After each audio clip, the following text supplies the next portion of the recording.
Hi, everybody. You're listening to Radio Cherry Bombe, and I'm your host, Kerry Diamond, coming to you from my hotel room in Washington, D.C. We just did a great mentor-mentee event here last night at Chef Isabel Casa's Pasquale restaurant with Sam Pellegrino. If you are in the D.C. area, definitely visit Pasquale. Beautiful Mexican food by Chef Isabel and her team. And fun fact, the restaurant is named for the patron saint of chefs. I'm about to head to the airport to fly to Carmel in California to shoot our next cover. Some of you might be able to guess who we're photographing, but I'm not going to ruin the surprise. Then I'm off to Las Vegas for the opening of Gabby Camera's Contramar at the Fontainebleau Resort. I am very excited about this restaurant. A lot of you know the original Contramar in Mexico City. This is a big project with a lot of talent around it. We're going to have Gabby and some of the other folks involved in the project on the show in the months ahead, so stay tuned. And of course, be sure to check out my Instagram and Substack notes for some behind the scenes. I've got a lot of travel and airport time ahead of me this week, so wish me well. Today's guest has nothing to do with any of this. It's Amber Guinness, the cookbook author based in Italy who is a champion of simple, soulful Tuscan food. Her latest book is titled Winter in Tuscany, and it's a beautiful tribute to the dishes she loves so much. We talk about the book, her time working at the River Cafe, the painting school she co-founded, and the idea of Quanto Basta, Italian for just enough or as much as you need, a way of cooking and living that's all about instinct, generosity, and trust. I promise today's episode will be very Quanto Basta. Stay tuned for my chat with Amber Guinness. This interview was recorded at Newsstand Studios at Rockefeller Center. Just a reminder that our Jubilee Conference is only 1 month away. It's happening on Saturday, April 25th at the Glass House in Manhattan. Jubilee is a conference we started back in 2014 in response to an Eater article about women being shut out of food conferences around the world. We decided to create our own conference, and here we are, 12 years later. This will be our 15th in-person Jubilee, and we can't wait. It's a beautiful day of connection and community with so many incredible speakers and delicious food and drink. Visit cherrybombe.com for more and to get a ticket. There's a special discount if you're a Substack subscriber or official Bomb Squad member. Also, if you're a business owner, you can apply for the special Business Owner Pass discount that we're doing in partnership with the folks at Square. Again, visit cherrybombe.com or check out our show notes for all the links. If you already snagged your ticket, thank you. We can't wait to see you. Now, let's check in with today's guest. Amber Guinness, welcome to Radio Cherry Bombe. Thank you, Kerry. It's so nice to be here, all the way from when we saw each other in Ireland in May. Exactly, at the Ballymaloe Festival of Food. I want to figure out a way to get back there in May to attend the festival again. But that was so much fun. We were standing outside, I think we met for the first time, and I had worked with your cousin years ago at Harper's Bazaar, and she gave me a heads up that you and I needed to meet one day, that you wrote cookbooks and had this whole culinary life, and I'm so glad that we got to connect. I know, we're so lucky. Yeah, she texted me as well. I was like, go see my friend Kerry immediately. And I sort of rushed off to the grain store and there you were. So that was nice. And Rebecca, if you're listening, which we both know you will, I promise I will call you next time I come to Ireland, which I hope is very soon. We're going to talk about this gorgeous book, Winter in Tuscany. And even though some people might be like, why are you talking about a winter book right now? It's because Amber's here and because it's a beautiful book and because it's still winter in New York. It's freezing. Oh my gosh. What is going on? I know. I sort of was packing some spring stuff and someone said, no. And I've got the really proper snow kit you have to have. Basically, it's really cold. I mean, we've had so much snow, blizzards, freezing temperatures, and the past few days we've had this crazy wind. Yes, so exactly. The wind chill has just been, it's terrible. I mean, you have lovely straight hair. I don't know if it's naturally straight, but like when you have curly hair and bangs, I feel you. Wind is your worst friend. Probably why I can't live in Ireland either, because every time I go to Ireland and I look in a mirror, I'm like, oh my God. Oh my God. I've actually got to tell you, so this morning I went on the Today Show and I turned up thinking I looked really well put together. And like all these people looked horrified and suddenly rushed me. I was meant to arrive camera ready, rushed me to this chair and people started blow drying me going, no, this won't do it. I was like, I thought I'd done it well. Like, no, not for TV. That's very funny. I know. This is why the hair is straight.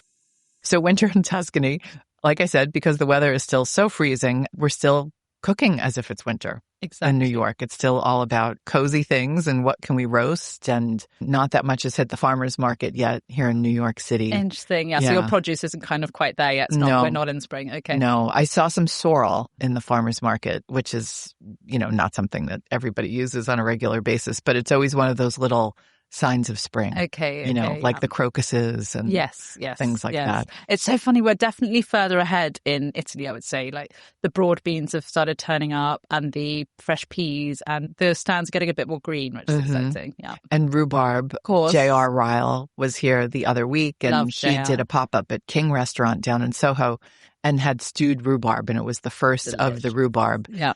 I'm very into the rhubarb content. If my phone is spying on me, I need more rhubarb content on my Instagram. Oh, yes. So good. Yeah, exactly. I did get served a Ballymaloo video. They cover the rhubarb? The forced rhubarb. Is that what forced rhubarb is? Okay. Really cool. Yeah, so well, I thought so, right. To stay in that zone. And there's sort of these like crocks that they put over it, and they were taking off the crocks and pulling up the rhubarb and biting into the raw rhubarb. Oh my God, yeah, I'm sure it's so good when it's that fresh and kind of organic and delicious. They were saying it was delicious and tart. Yeah. I don't think I've ever bitten into raw rhubarb. Have you? I think I have.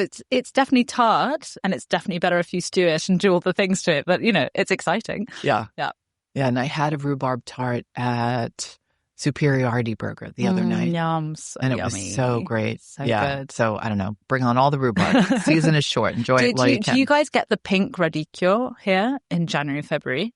Yes. I always find that's a nice, exciting burst of pink. I never see it at the farmer's market. My farmer's market is smaller than like the famous Union Square farmer's market here in Manhattan. And I never see that pink radicchio, but a lot of restaurants serve it. Yeah, that's so good. How do you say it? Castelfranco. Castelfranco, yeah, yes. That's the really beautiful, the pale speckled one. It's so exciting. So gorgeous. Yeah, really gorgeous. At Cherry Bombe, we get very excited when the pink lettuce hits. Oh, so good. Cause for celebration.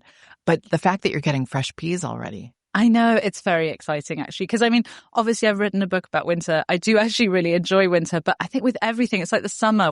By the end of summer, I'm ready for a change. I like the seasons. I like things changing. So it's exciting when you start seeing these signs that something's about to change. I love the seasons too. Did you come over for St. Patrick's Day? What was the timing? Actually, I think I just got a call a month ago from my publicist saying, oh, the Today Show want you on the last day of winter. I think it's because today's the last official day of winter. Right. So they want to be on today, and it happened to coincide with St. Patrick's Day. So I wore a green dress on Tuesday and I chatted about it with someone in Philadelphia, and it was all fun. Yeah, it's so nice to be here, to be honest. I haven't been in New York in like 10 years, so it's really fun. Oh, for real? Yeah. Oh my gosh, how long are you here for? 5 days, but yeah, such a treat.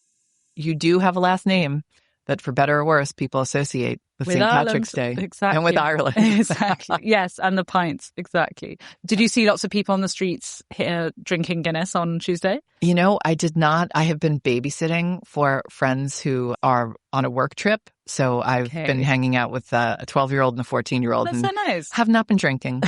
No Guinness for you. No Guinness for me or them. I do love Guinness. And I love too. the bar Dead Rabbit's right near my office. Yes, fun. I don't know if you've ever been there, but it's I think I did one of the best Irish bars, maybe in the whole country. Definitely in the city. I love a good Guinness. I mean, how do you feel? And I apologize if everyone has asked you this, but the whole splitting the G. Are you like, please God, stop talking to me about splitting the G? I haven't quite figured out what the point of it is. I only first heard about it when the Netflix show started coming out, and then James Norton was on every sort of morning show splitting the G of the 00. I was going, wait, what's the point of this? Also, I only drink half pints because it's so filling, and I drink beer so slowly that when I drink a whole pint, it gets quite warm. So I'll have a half pint and then I'll get a fresh one when I've had that. So there's no G to split on the mini ones. You and I are the same. Yeah. I was told in Ireland, because I was ordering half pints, I was told to ask for a glass. Oh, okay. Yeah. That's clever. But they don't say half pints. I was like, okay. So I'd ask for a glass. But I said to someone, I was like, oh yeah, when I get a pint, I just wind up nursing it all night. And they were like, what? And they were like, but it gets warm and it's not fresh anymore. That's awful. They looked at me like I was I think the I'm worst with them. person. I'm with them, exactly. Yes. You can't nurse a Guinness. You've got to get it down you. That's why the half pint is good. Yes, now I know. So now I've switched up my order. But I do love, this is not an ad for Guinness, folks, but Amber's last name is Guinness and she is a Guinness. The 00. It's very good, actually. It's fantastic. It's really fantastic. Yeah, that's really, the non-alcoholic Guinness. And if you're drinking less, it's really one of the better ones, I think. It really is. Yeah, so it's bravo really to Guinness for having that as an option. They nailed it, exactly. Yeah. How often do you go back to Ireland? Not that often. I wish I went more. So after I was in Ballymaloe in May, we were there for about 2 weeks, which was so nice because I saw my great aunt, I saw a couple of cousins, and so that was really, really fun. And then before then, it was probably 4 years before. Yeah, I don't, because I live in Italy. I think if I'm going places, I'll go. Most of my family now are in England, so I'll go to England, or I'm traveling around Italy, and then sort of somehow Ireland's out on a limb, and I'm not going. It's such a shame. Because you also didn't grow up there. You grew up in Italy. I grew up in Italy, exactly. So my parents, they lived in England and they moved to Florence in the 70s separately. Then they kind of knew each other socially from London, like re-met in Florence, fell in love, got married and decided to stay and raise their family there. They bought a little farm. When they got married in 1985, they bought a little farm just south of Florence in Chianti, with a famous winemaking region. And they made olive oil and wine, and people still to this day tell me how disgusting their wine was. I was just about to say how romantic until you threw in how disgusting the wine was. I think it was romantic, but friends of my dad still say, God, the hangovers on your dad's wine, and God, it was disgusting. Yeah. And that's 35 years later. It was a pretty idyllic place to live. And then when I was born, they wanted somewhere a bit bigger. So they moved down to Montalcino, another winemaking region. Brunello wine is made there. And it was really unfashionable back then to live down there. Literally no outsiders lived in that area. So we were very much kind of the weird foreigners. But my parents found this beautiful property, which was run down. It was semi-derelict. There was a roof and windows, no electricity or water. And now that I have a 3-year-old and the idea of doing this makes me feel sick, they moved with a 6-month-old baby into a house with no running water and camped for 2 years. Were you the 6-month-old or your sister? I was, yeah. My sister. When my sister came along, there were all the amenities. She never lived through the, through the desultory camping days. We'll be right back with today's guest. I would love for all of you to check out She's My Cherry Pie, the baking show from the Cherry Bombe Podcast Network. Each week, host Jessie Sheehan talks to some of the most talented bakers, chefs, and pastry chefs around. They do a deep dive into one of the guest's signature bakes and share the tips and tricks you need to make it at home. This past weekend, Jessie interviewed Kalu Henry, who so many of you know and love, about pizza. Yes, pizza is a baked good. And the week before, Jessie talked to scone queen Danielle Sepsi. New episodes drop on Saturday mornings. They are such a soothing listen, and Jessie and the guests are so interesting. Listen on Apple Podcasts, Spotify, or YouTube. I've listened to some interviews with you, and you've talked about some of the dishes that are your mom's. Is your mom a good cook? Was she always a good cook? She's always been an amazing cook. She was booted out of school when she was 16 and was sent to a kind of culinary finishing school. For bad behavior? For bad behavior, basically. But it was really handy. It kind of took her... She had a really interesting time, actually. She went and cooked for a villa rental in the south of France. And the person renting the house was John Travolta's PA. So then she sort of got invited to LA to be John Travolta's PA's PA. And ended up being in amongst all these Scientologists, and she was kind of cooking for them. And she was like, they were so nice. I was desperate to be a Scientologist, but I couldn't afford it.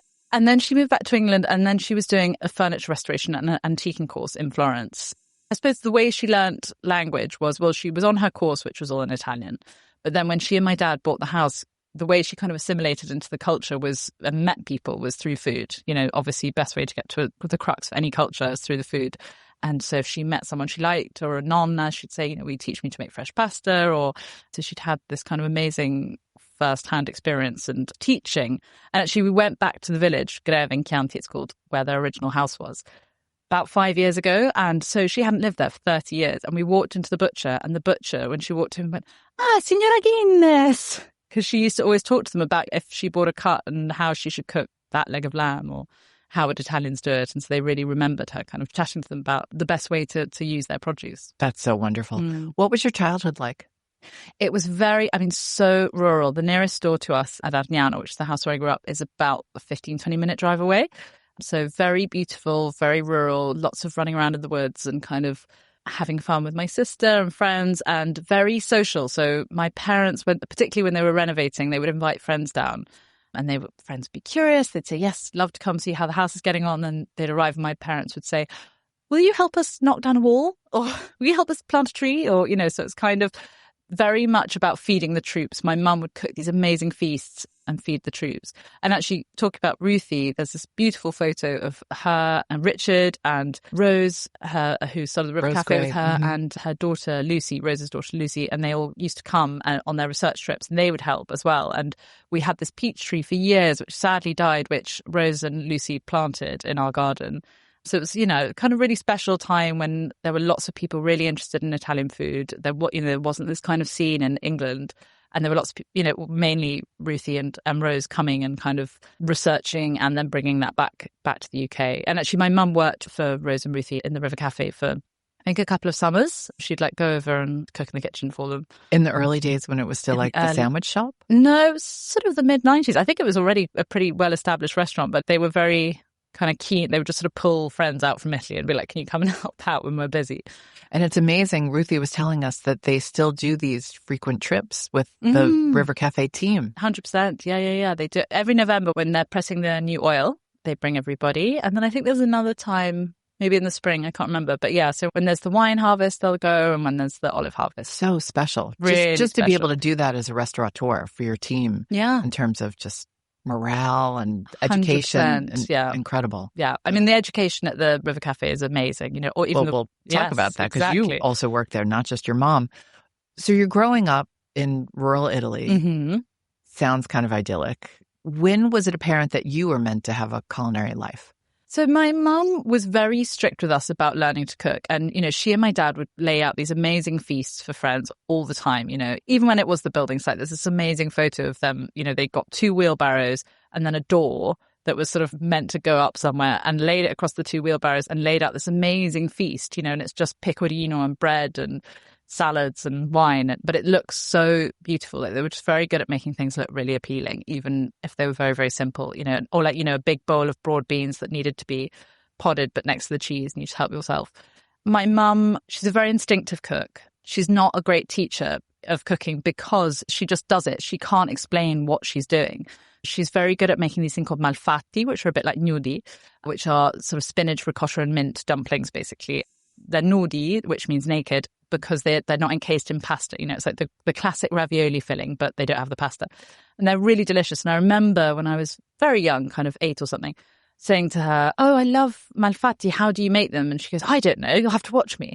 And then the next day I was watching TV and she came in and was like, "I thought you said you wanted to learn to make malfatti. Come on." And then I'd sort of have to go into the kitchen and watch. And you have a recipe for that in this book. Yes. What's the secret? What is the secret? It's really good seasoning, lots of nutmeg, lots of mint. There's about 3 ways you can have them. In my first book, I have them with sage butter, which is so delicious. And then in this book, they are in my mum's broth. Like whenever we were poorly or if we wanted a treat, she would make really, really, really good chicken broth and then poach the malfatti in them. And it's so good. Her boyfriend actually calls it her seduction soup. She made it for him on one of their first dates. And that was the moment he realized he was in love with her, apparently. So the seduction soup, it's very, very good. But yeah, nudi, you don't want them to be too big. That's a very good tip, I would say, when you're making nudis, because if they're too big, they're a bit claggy. You want them to be little and kind of nutmeggy and minty and delicious. I think this might be the first time someone has used the word claggy on Radio Cherry Bombe in 13 years of having a show. It's when kind of something gets a bit stuck in your mouth. It's just not a very pleasant kind of texture and it's a bit gluey, I suppose. Gluey, yeah, that's what I thought. Because it doesn't really cook all the way through if it's too big. Exactly. It doesn't cook all the way through. And then, you want it just to be a nice, amazing little mouthful of softness, not this kind of nightmare of flour and ricotta. Mouthful of softness. That sounds great. You learn to cook from your mom, and your mom, she needs to show, not tell, essentially. Exactly. And I love the subtitle of your book, Cozy Recipes and the Quanto Basta Way. Yes. I'd never heard the term Quanto Basta, and it sounds like that was your mom's very way. Much. Tell us what that means. So Quanto Basta is this wonderful Italian cooking philosophy, basically, which means as much as you need. And if you open any Italian cookbook, which is written in Italian, lots and lots of quite key ingredients will have the letters QB next to it, including flour quite often, which is, if you're writing a cookbook for English-speaking people That's terrifying. And you put flour and just say, get on with it as much as you need. People get very, very stressed out. But it's a really wonderful, kind of invitation to cook intuitively, to kind of let go, not stress out. If you keep an eye on things, taste as you go, you're not going to muck it up too badly. It's going to be okay. I really love it. And it's very much how my mother always cooked and how she taught us.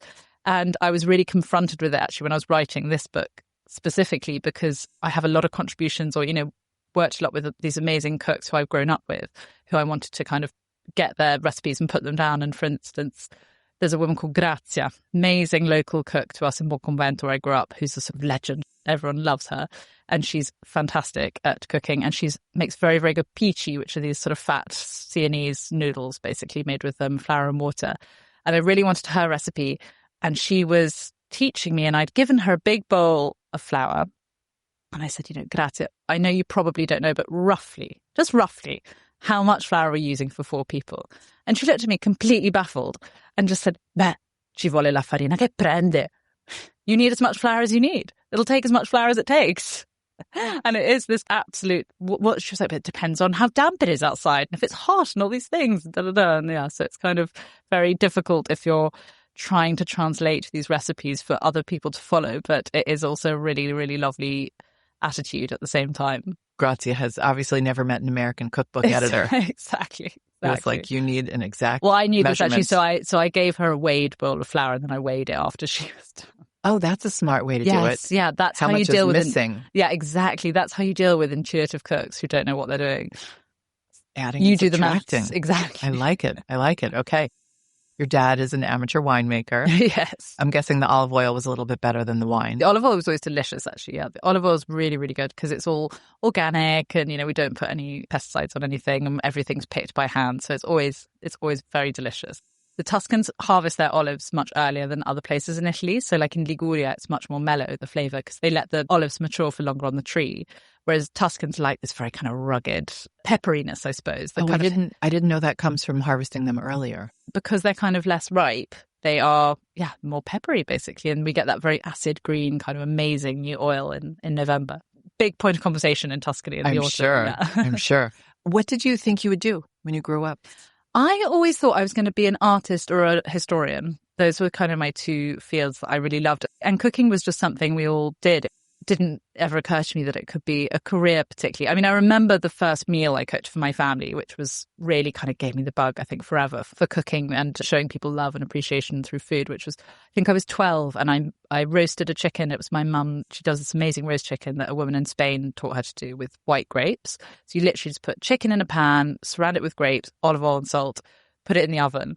And it's so, so delicious. I mean, I still have people to this day from university texting me saying, do you remember that chicken you used to cook at university? What was the recipe again?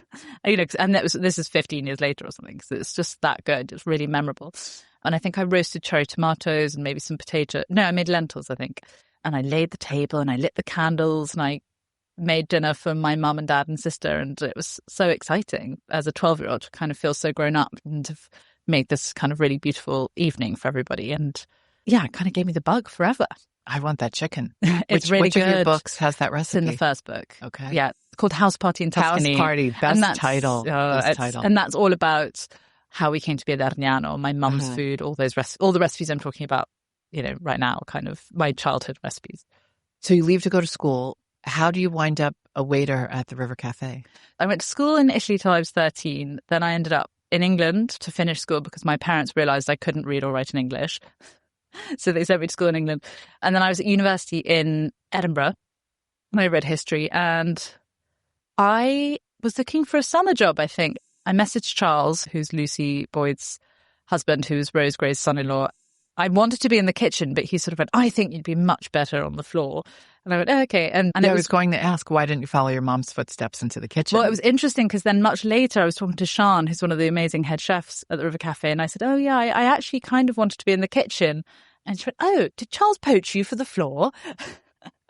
What's so wonderful about the River Cafe is you, even as a waitress, you're so involved with the food. Everyone stands behind the cold section during prep. You peel the garlic, you peel the potatoes, you pick the leaves off the parsley, you get all this sort of stuff ready for the chefs to make their life very easy. But it means you're very involved with the food, which is really, really wonderful. That's so interesting. You don't hear a lot of that in America. No, I don't think hardly any other restaurants do that. They normally let the floor staff and the kitchen staff are totally separate, whereas there's this kind of maybe hour and a half before service where everyone's doing the food together, which is really nice. What did you come away with from just observing the place? Yeah, I mean, not just observing, actually being taught about really proper hospitality. The food at the River Cafe is incredible. The produce is wonderful. But one of the pillars of that restaurant is the service. You know, it is unbelievable. And I think there was a rule written down somewhere, I think. It's definitely something I came away with, which is that anyone who walked through the door within 5 or 10 minutes, they have to have a drink in their hand because it relaxes everybody. And then it doesn't matter if your table's a bit late or if the waiters take a while to bring your order or take your order. If they have a drink in their hand, they're chatting to their loved ones, they'll be much more chilled. And it's such a good piece of advice, I think. And we host residential painting courses at Arniano now. It's just such a hand, alcoholic or non-alcoholic. If someone has a drink in their hand, they will be more chilled. Okay, so let's fast forward a bit. You write your first cookbook. When did your first book come out? So it came out in 2022, and my father died in 2011, and the house where I grew up sort of was standing empty, and it was really sad for me and my sister and my mum, and I sort of wanted to breathe a bit of life back into it, you know, because it was sort of like a physical manifestation of his absence, was this house that he'd loved and tended to not being looked after. So my friend and I, he's an amazing painter, landscape painter, and very good company. And so we decided to run residential painting courses at the house.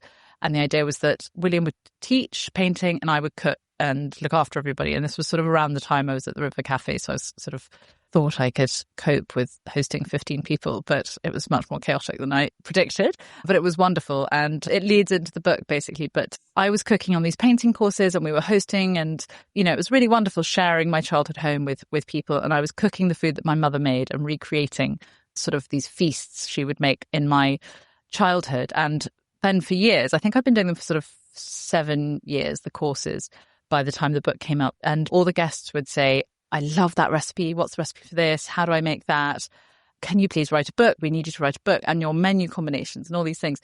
And I was going, no one will be interested in that. And William, then my husband Matthew, were nagging me, saying, you've got to write a proposal, you've got to write a book. And I was going, I just don't think anyone's going to care. And then the pandemic happened and it was lockdown, and I suddenly had all the time in the world to write all the recipes down, which were all in my head. And I was at Arniano, and all the veg sellers were thrilled to see one because there was no one around buying food and stuff. I just wrote and tested, and Thames and Hudson were interested. And so we kind of did it all remotely in lockdown. And then it came out in 2022. It is a book about the history of the house, my mother's recipes, the painting courses, and how all these things came together, basically. I write about my time at the River Cafe as well. Yeah, it was a really special, cathartic book to write. It's very much about hosting and entertaining, I would say. It's very different to Winter in Tuscany, which is much more about showcasing and celebrating the intimacy of winter months in Tuscany, whereas House Party in Tuscany is, it's much more about kind of conviviality. It's such a fun title. Yeah. If folks want to know more about the school, how can they learn about it? It's called the Arniano Painting School. You can reach out to us on Instagram. We have a website. It's really wonderful because you're basically kind of bringing together a bunch of strangers who all have something in common. They all like art, creativity, delicious food, and beautiful places. And we all eat together. We treat it like a house party. It's like I've invited 10 friends. We spend 5 days together painting and eating. So it's dreamy. Yeah, it's wonderful. How often are there new classes? Is this ongoing? Yes, we do about 4 weeks a year at Arniano, and then we do 3 weeks a year in other locations as well. So one in England, one in Greece, one in France. And do you have to be a painter? Do you have to have any No, ability? That's what's quite fun is we have a total mix. In terms of ability, there's like 3 groups of people who come. There's total novices, total beginners who've always just been curious about their creative side, which is wonderful. Then we have people who might have studied at a university or done it at school, who want to kind of reconnect with that. And then we also have professionals who might have had a family or a different career or something, and they just want to carve out a week for themselves to really knuckle down and get some work done, which is also, it's lovely to see those 3 groups working together. It's really fab. And do you cook? I do all the cooking, yeah. My gosh, yeah. Sounds amazing. It's really fun. It's really, really fun. And you live in Florence the rest of the year. Exactly. You're such a beautiful writer. And Thank you write so gorgeously about Florence in this book. Oh, good. I love Florence. I've been there for 10 years. So it's home. It's all the funny little quirks about it. It's so wonderful. And it was kind of really fun to get that down into one essay. It was also good if you are going to Florence, there's some good advice about where to go and when not to go places because it's so popular with the tourists. Exactly. You gotta, I mean, this is the thing. I'm all for tourism. It's about learning how to share the space, basically. Exactly. Yeah, because we nice. need tourism. I'm on the board here of the Convention and Visitors Bureau, and tourism is so important to all our cities. But yes, how do you have a living, sitting? Exactly. Exactly. Have a city that you can live in and also have Yes. lots and lots and lots of people coming to see it. Yeah. Well, people have been coming to Florence for so long as tourists. My favorite movie is Room with a View. Oh, so wonderful, isn't it? Just the most beautiful movie. And I think it turned 40 years old last year. Yeah. And it holds up so well. It does. But it's so funny that they're all tourists and they're walking around and arguing over should they be looking at the guidebook or just exploring Florence as it unfolds in front of them. And you can see that now, right? You know, a group of people like, oh, should we be looking at the iPhone and looking at this website? Or should we? No, let's just explore and learn on our own. And it's a very kind of enduring picture of tourism, I would say. Mm-hmm. If you haven't seen the movie, you have to see it. And the book is great too. I reread the book recently and forgot how funny it was. It's so funny. Yeah, it's really, really good. Winter in Tuscany, there are lots of dishes we can make, even though it's not winter. You've talked a lot about your mom's lentil recipe. Is that in this book? That's actually my first book. That's in the first one. Very delicious. It's balsamic glazed lentils. So it's those green little poi lentils, which you cook in water with an onion, which is studded with cloves. So they get very clovey, the lentils, which is delicious. And then you drain them and you dress them in balsamic and honey and lots of black pepper and add some not crispy but cooked bacon. And it's just very, very delicious. So dreamy. But I did see lentils in this book. I should also say, not only is there's a really good recipe in that actually, which is sausage, chickpea and lentil stew with loads of rosemary. It's happiness in a bowl to me any time of year. I've been eating that on repeat. Tell us about a recipe that you would love for us to know about. One of the ones I make the most, which I really love, is one called spaghetti all'ubriacona, drunken spaghetti. And it's one of my favorites because it's really unusual flavor-wise. You know, usually you'll cook something or you read a recipe and you're like, I kind of can imagine what that's going to taste like. You won't ever have tried anything like this. And it is really unusual and really delicious. And it was a way for the winemakers in Chianti, this very famous wine region in south of Florence, to use up their scarti, the wine that they couldn't sell. And so they basically cooked down old wine with onions and pancetta to make a sauce. They would add lots of wine to pasta cooking water and cook spaghetti in this wine-stained water.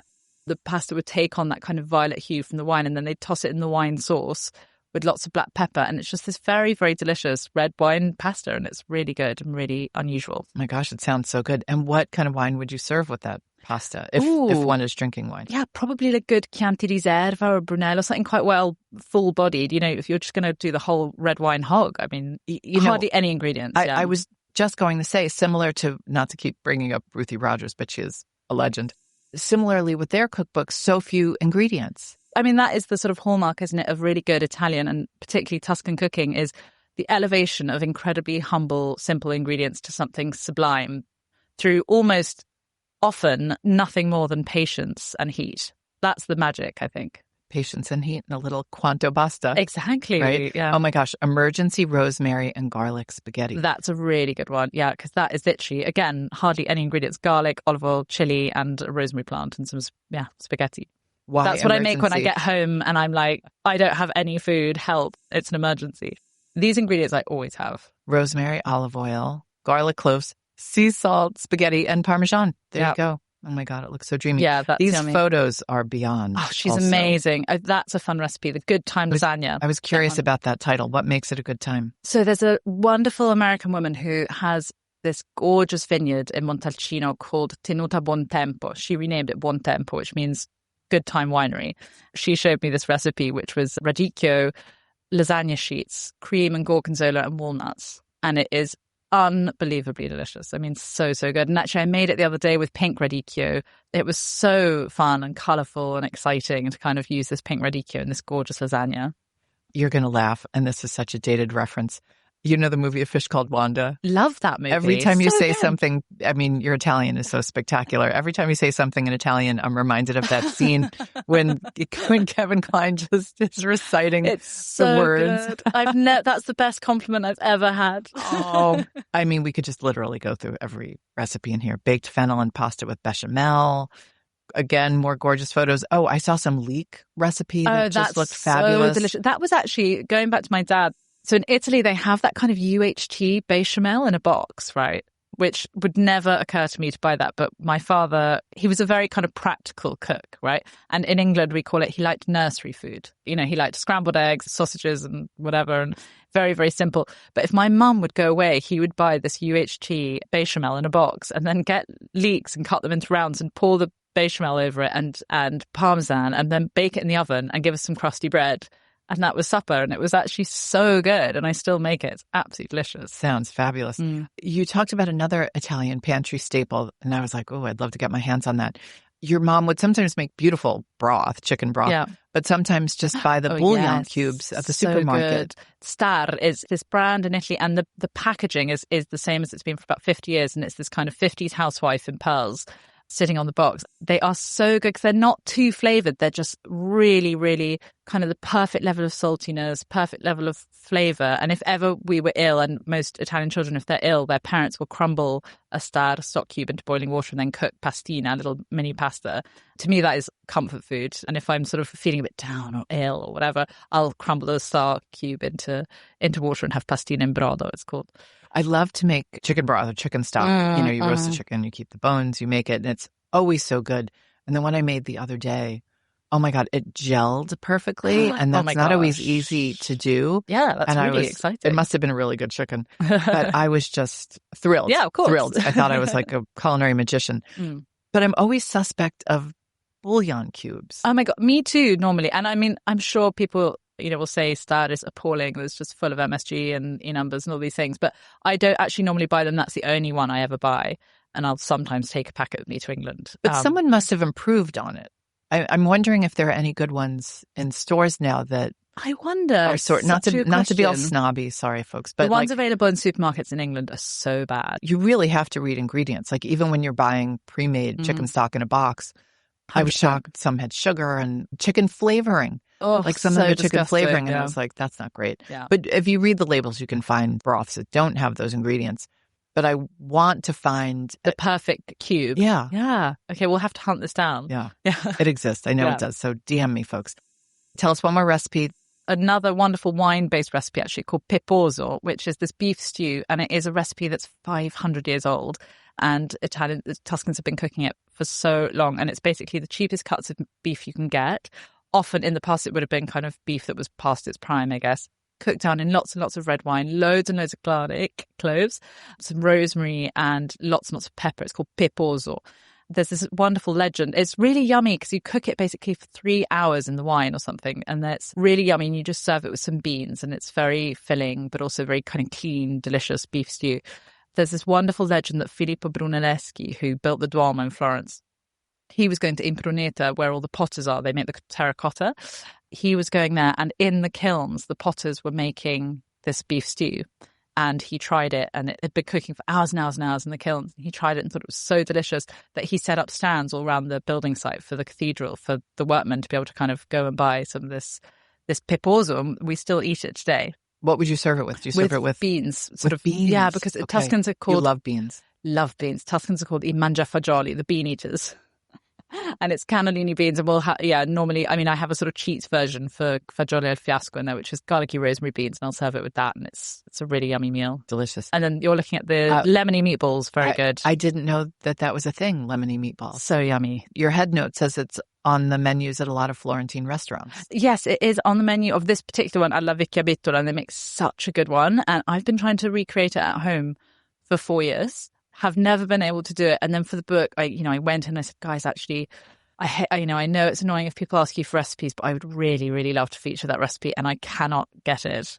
It's not nearly as tender as yours. What is the secret? And I was using sourdough bread, sort of really nice breadcrumbs and things to make them more tender. And then they said, oh yeah, no. And they gave me the list of what they use. And they use the cheapest, worst white bread soaked in milk. And that's why their polpette is so good. And I was like, oh, I could have done that. I could have gone down to the supermarket and bought the worst bread you can get. And there's lemon juice. Lemon juice, lemon zest. This is sort of more weekend cooking, I would say, because you kind of need to make the mixture. It's a project, yeah, but it's really delicious. I mean, I serve that with the beans and maybe a little wilted cavallonero, and it's always a huge hit, like dinner party. It's a really good dinner party one. Sounds delicious. I want to make those. I love roasting lemon slices. Oh, me too. Oh my gosh, a really nice caramelized. So good. I actually have lemon. In my second book, Italian Coastal. It's about the Mar Tirreno, the Tyrrhenian Sea, which is the sea from Tuscany down to Sicily. And it's about the ingredients that kind of traveled over that sea and amazing dishes from Amalfi and Sicily and the Tuscan archipelago. I do this pizza, which is one of my favorite things. You roast lemon slices with a little bit of sugar, a little bit of salt until they caramelize and they're all yummy. And then you take them off, you make a pizza dough, you cover the pizza dough in mozzarella and then cover it in the lemon slices. And it is such a good snack in the summer. And it's so good. Wow, that sounds amazing. Anytime I roast a chicken, I'll roast some veg underneath it. Always lemon slices. Yeah, so yummy. And they are the most delicious things in the world. Wow. What are you up to next? I'm writing no pressure. You wrote this beautiful book. No, I'm writing a book proposal at the moment. I'm kind of researching it, which is exciting. I've done 3 books have come out in 3 years. I kind of want to let this next one have a real breather, basically. And I didn't realize you wrote all 3 that fast. That's incredible. I know. It was, they were all there, so it was wonderful. What's exciting, I guess, about the next book is it's going to be much more discovery, which will be fun. Yeah, because these ones were all ones that were recipes that were in my head, experiences that were in my head, people I know, places I love, produce that I know about. So it'd be fun to kind of branch out and do something a little bit different. I feel like you need a t-shirt or a baseball hat. I know that's maybe not very Italian. Oh my God. That says Quanto Basta. I agree with you. I think I definitely do. There's way too much merch in the world. We get sent a lot of goofy merch.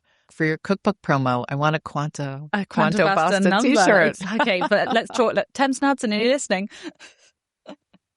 Right? Yeah. Don't you think I'd people love ignore that? Yeah. 100%. QB. I wanted the book to be called Quanto Basta, by the way. It is a good, when you were talking about it, I was like, that would be a good title. And I actually wanted the cover just to be, QB is this shorthand in Italy for as much as you need. And people say it, in conversation. So I wanted the cover just to be a giant Q and a giant B.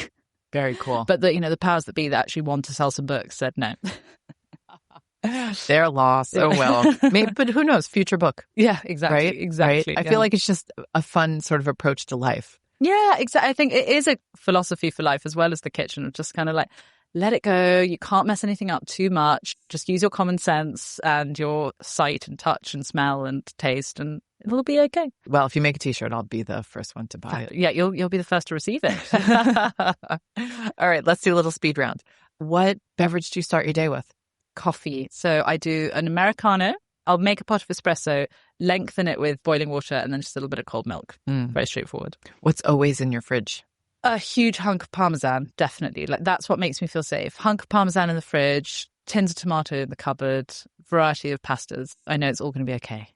What is your favorite snack food? Really salty. I actually really like, being in New York, this is fitting. I love really salty pretzels, just baked salty pretzels. I just love vehicles for salt. You know who makes a yummy pretzel? They're fancier than the ones on the hot dog stands. Elbow Bread down on the Lower East Side. Are you bopping around? I'm bopping the next around. Few days? Yeah. Okay, it's, Elbow Bread. Zoe Cannon's. It's a tiny spot down on the Lower East Side. But they have a sweet pretzel and they have a savory pretzel. So I'm definitely going to hit up that savory pretzel. I love anything very salty and savory is my jam. What was your favorite food as a child? Probably malfatti, these little dumplings I was talking about that my mum always made, ricotta, spinach and mint. And I'd have it with lashings of sage butter and lots of Parmesan. Do you have a treasured cookbook at home? I have all my mum's Marcella Hazan's and Anna del Conte's and Elizabeth David's, and they're all from the 70s and 80s when she moved to Italy, and there's all her, notes in the margins in pencil, and they're dog-eared. She was clearly really trying to learn about the cuisine when they moved there, and those are very treasured. Did you or your mum meet Marcella? No, a friend of mine in Florence did, and that was fun to hear about, just kind of the stern, no-nonsense method of teaching. Yeah, I heard she was tough. I think she was really tough. Yeah. Favorite food film? I loved Julie and Julia. Really, just such a moving film. So cool. Dream travel destination? I've been thinking about this a lot recently. I've never been to Mexico. I would love to go to Mexico and have really proper, real Mexican food. It'd be amazing. What are you streaming right now? Oh, well, very fitting. Love story. Like 90s New York, a go-go. It's great. Well, I was watching it with my husband, actually, and the main thing that really struck a chord with him was when she walks into the office at Calvin Klein and sits at her desk and there's no computer. And he was going, that looks amazing. That looks like a really nice way to work. Yeah, I remember, I'm trying to think, like my first journalism jobs. Gosh, did we have typewriters? We must have had typewriters. My God. It's so wild. Crazy. Yeah, really crazy. And my husband's a journalist as well, so that's why he was loving the idea of just like having no computers and having no emails, because he finds emails such a barrier to writing, obviously. He has to kind of carve out time before anyone's up doing emails to actually get some writing done. Yeah, I'm convinced the devil came up with the concept of email. Yeah, exactly. I hate email. I hate email. We get like hundreds a day. I bet. So impossible to deal with. Yes. Apologies to anyone who's emailed us. So you're streaming Love Story. Did you watch the Guinness TV show? I did, actually. I binged it. I didn't love the first 2 episodes. I found them a bit boring, but after that, so I really enjoyed it. Oh, so I should stick with it. Yeah, okay. It was really good. Our family WhatsApp was great. It was popping off. Absolutely hilarious. Do you have to say nice things about it? No. I mean, a cousin of ours brought the story to Netflix, so it is kind of family endorsed. But oh, I didn't know that. But when it came out, just everyone going, "Well, that's ridiculous," and they would never have said that. Da, da, da, da, da. So that was all quite enjoyable. But I mean, it's fiction. At the end of the day, it's dramatized. Yeah. Well, that's a big deal with Love Story right now. Obviously, that story's a lot fresher in people's minds, but some of the people depicted in the movie are very upset, and family members. Daryl Hannah's furious, right? Mm-hmm. Yeah. She wrote an op-ed piece for the Times. So it's interesting when real people are portrayed. Yeah, exactly. Yeah, I mean, I guess, but in order for people to watch it, you have to create a bit of drama. And if it's your family, that. I just sort of thought, well, obviously this is ridiculous, but I guess people do watch these things and take them as gospel, don't they? They take them as real. They do, as real life, which is a bit of a shame. Yeah, exactly, which is a shame. Okay, what's my last question? I'm not quite sure what your answer is going to be. Ooh, okay. If you had to be trapped on a desert island with one food celebrity, who would it be and why? Ooh, that's a really good question. Alive or dead? Alive or dead. It's my little nod to Desert Island Discs. Yeah, I love that. It's a really good one. Well, now that we've been talking about her, I quite like the idea of being terrified of Marcella Hazan on a desert island. I feel like she'd be bossing me around and I would, be fetching things for her, but we'd probably eat really well.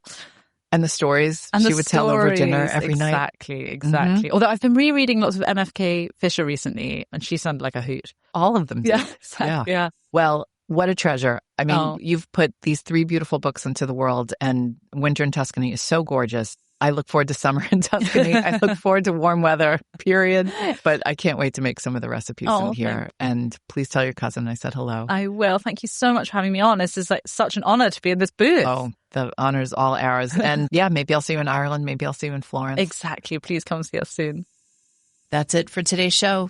Don't forget, Jubilee 2026 tickets are on sale right now, and you can apply for the Business Owner Pass if you happen to own a restaurant, cafe, bakery, or other hospitality business. That link is in our show notes. Our theme song is by the band Cha La La. Joseph Hazen is a studio engineer for Newsstand Studios. Our producers are Catherine Baker and Jenna Sadu. Our executive assistant is Bridget Pittman. And our head of partnerships is Rachel Close. Thanks for listening, everybody. You're the bomb.